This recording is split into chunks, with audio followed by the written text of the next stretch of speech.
Is it a bad idea to change the name of your company?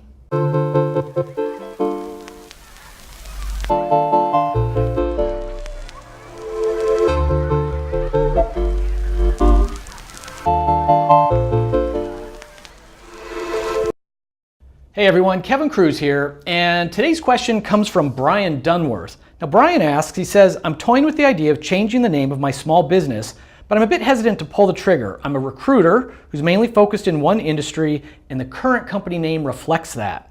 I'd like to expand my client base into different industries, but the current company name might make it difficult to attract new clients. Do you have any thoughts or advice on changing the company name at this point?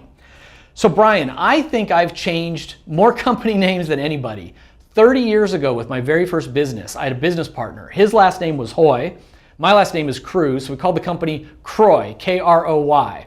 And we did a big press release, and about 2 weeks later, we get a cease and desist letter from Kroy Printers or Kroy Computers in Texas, and we had to change our name like a couple of months after we launched. Later, I was at a bigger company called Raymond Carson Associates. They started as a recruiting firm that became a technology company. So they changed their name to Talent Point. As soon as we did that, similar thing. We got a notification of a patent infringement or a trademark infringement, and we were getting ready to go public, so we didn't want to fight it. So we changed our name again, and we changed it to Connexa.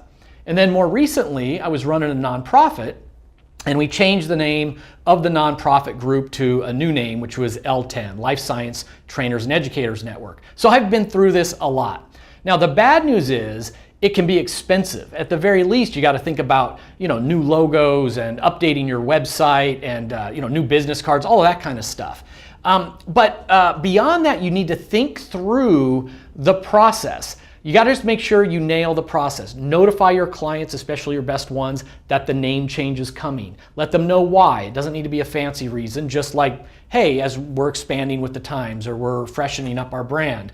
You need to make sure everywhere that your new name is, for I'd say 6 months to a year, you say formerly known as, so there's no confusion about old company or new company. And little details like just making sure your bank knows that you're still going to be getting checks sent to the old name for a long time, and they need to take those as well as the new ones.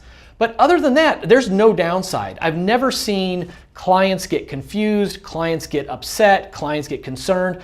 Most people don't care. I think as long as you let them know it's coming and then remind them for that 6-month time period of both names, everything's going to be fine. I think it's a great idea to freshen up your brand, especially if the current name is in any way holding you back.